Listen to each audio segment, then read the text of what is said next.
Donc, premier point qu'on aborde, ce sont les épreuves écrites dans je dirais dans leur point commun et surtout l'esprit dans lequel on peut les aborder. Donc, on a deux épreuves en une, c'est ça qui est particulier. Vous avez d'une part une épreuve disciplinaire, autrement dit, qui va demander de la part des candidats un certain nombre de connaissances. Donc là, on est dans ce qu'on appelle le pôle scientifique, j'en reparlerai après. Autrement dit, on attend de voir, enfin, c'est pas moi, c'est le jury. Hein.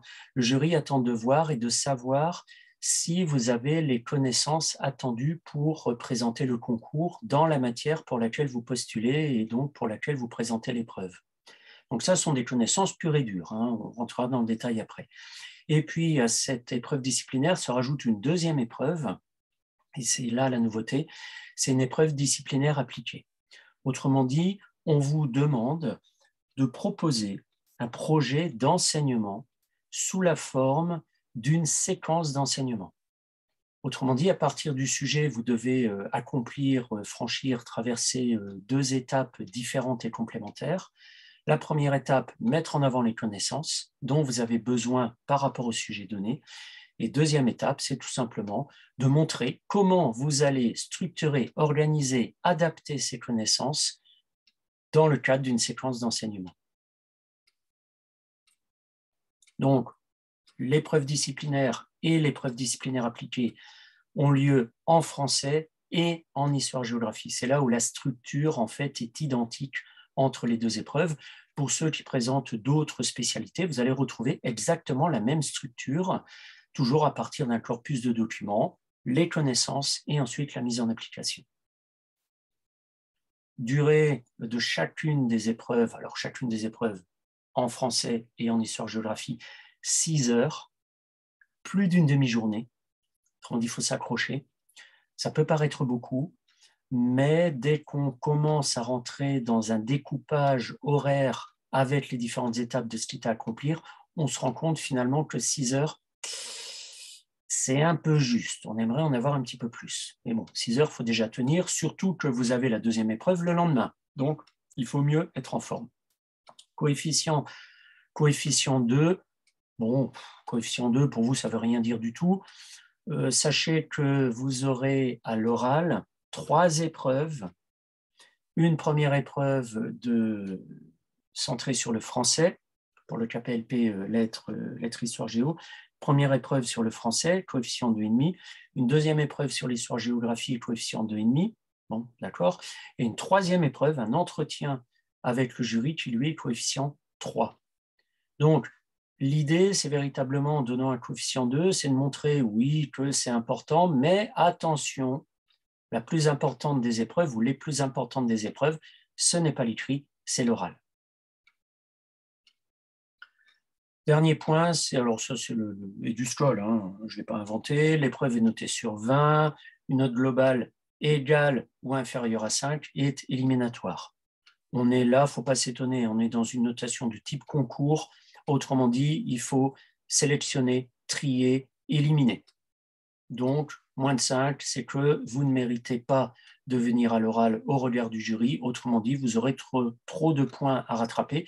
Donc, ça n'est pas la peine de donner de faux espoirs. On va plutôt faire venir les personnes qui sont soit ont déjà un certain nombre de points, je ne dirais pas d'avance, puisque les coefficients ne sont pas les mêmes, mais voilà des notes confortables, et d'autres qui sont peut-être un petit peu justes au niveau de l'écrit, mais qui peuvent de toute manière se rattraper au niveau des 3 épreuves orales. Les épreuves écrites, j'ai presque envie de dire orales aussi, mais dans une approche un peu différente, reposent sur la maîtrise de ce qu'on appelle la transposition didactique. Transposition didactique s'appuie sur ce que moi j'appelle le triangle didactique, c'est-à-dire 3 bases différentes. Une base ou un pôle ou un sommet scientifique, donc des connaissances pures et dures par rapport à la matière pour laquelle vous composez. Des connaissances pédagogiques, et là on est dans le... Alors pédagogique, attention, c'est le référentiel pédagogique. C'est pas est-ce que je sais faire cours ou pas, ça n'a strictement rien à voir. Le référentiel pédagogique, c'est tout simplement l'ensemble des textes officiels dont vous avez besoin pour construire vos cours. Alors, quand je dis dont vous avez besoin pour construire vos cours, c'est juste la liste de ce que vous avez à enseigner aux élèves. Après, il faut alimenter cette liste avec du savoir scientifique. Et donc, ce pôle, ce sommet, ce référentiel pédagogique comporte un certain nombre de documents ou d'éléments de référence qu'il faut connaître. Alors, à l'écrit, ça peut encore aller, mais à l'oral, il faudra impérativement les savoir et être capable de les réciter. Ce sont les programmes officiels, donc les bulletins officiels, qui donnent les intitulés précis et explicites des programmes. Ce sont les fiches EduSchool, qui sont des fiches d'accompagnement de ce que vous pouvez mettre en œuvre concernant chacun des points du programme. Ce sont également les listes des capacités et compétences que les élèves doivent maîtriser et donc que vous devez faire travailler. Voilà, c'est un peu votre but. Vous serez payé à faire bosser les autres sur des capacités ou pour maîtriser des capacités et des compétences. Et puis, le dernier élément du référentiel pédagogique, ce sont tout simplement les épreuves aux examens. Parce que la finalité de vos enseignements sera d'assurer un savoir, un savoir-faire, un savoir-être minimum qui sera validé par l'examen, l'examen étant une évaluation de type certificative. Donc, tout ce que vous allez construire, tout ce que vous allez enseigner, tout ce que vous allez mettre en œuvre, c'est dans le but d'amener progressivement les élèves au niveau de ce qui est attendu à la fin du cycle de formation.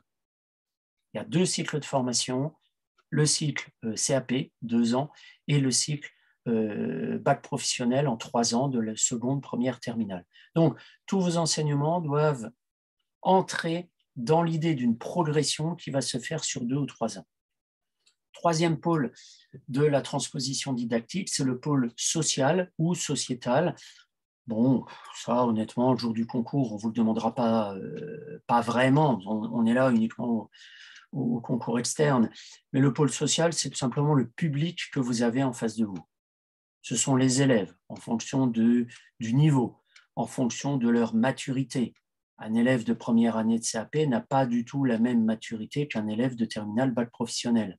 Le premier sort tout juste de troisième et encore, et le second, lui, est en train de devenir tout simplement un jeune adulte qui arrive théoriquement à être autonome et à se responsabiliser par lui-même.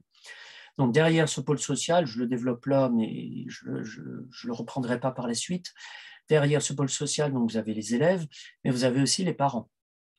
Extrêmement important, les parents. L'épreuve d'entretien au jury est là pour vérifier le comportement que vous auriez éventuellement face à des parents qui seraient un petit peu vindicatifs. Et derrière les parents, vous avez la société. Autrement dit, aujourd'hui, on n'enseigne plus la colonisation, on n'enseigne plus la place de la femme dans la société comme on le faisait il y a 5 ans ou 10 ans. Black Lives Matter et MeToo sont passés par là.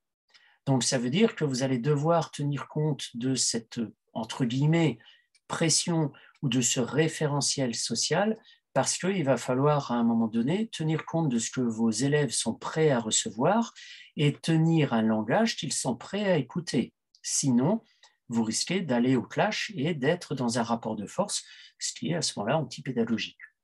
Donc, la transposition didactique, c'est ça. C'est reposer les enseignements sur ce référentiel qui comporte 3 pôles différents, des connaissances, un référentiel pédagogique et un public en face de vous. Et en fait, ce qu'on vous demande, c'est de passer de l'un à l'autre, c'est-à-dire du scientifique au social en passant par le pédagogique. Alors, l'épreuve écrite disciplinaire et de discipline appliquée à partir d'un corpus vous demande tout simplement de maîtriser 2 pôles sur les 3, le pôle scientifique pour les connaissances et le pôle pédagogique pour la construction d'une séquence. Et là, c'est subtil. Pardon. Parce que autant les connaissances, vous lisez des bouquins, vous avez une culture générale, c'est bien, c'est impeccable. Pour le pôle pédagogique, c'est un petit peu différent.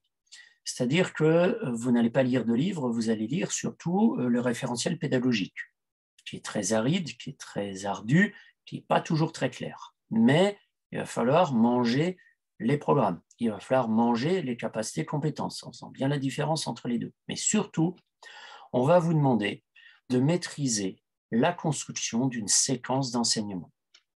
Autrement dit, on n'est plus là dans un savoir qui est scientifique, on n'est plus là dans un savoir qui est pédagogique, on est déjà dans une approche didactique. Autrement dit, comment est-ce que je dois structurer une durée d'enseignement en tenant compte du public que j'ai en face de moi par rapport au bulletin officiel pour faire passer les connaissances du pôle scientifique. Donc là, on est dans un autre élément qui n'est pas indiqué là-dessus, mais qui est à connaître, à savoir comment je fais une séquence, quelles sont les étapes d'une séquence, et j'ai presque envie de dire, pour les néophytes, c'est quoi une séquence? Alors pour faire simple, une séquence, c'est une unité d'enseignement. Vous avez un début, vous dites ce que vous allez faire, vous avez un milieu, vous faites ce que vous avez dit, et vous avez une fin, vous vérifiez si ce que vous avez dit a été compris, perçu et se trouve être maîtrisé par les élèves. C'est ça une séquence. Tout ce qui est à l'intérieur d'une séquence devient une séance.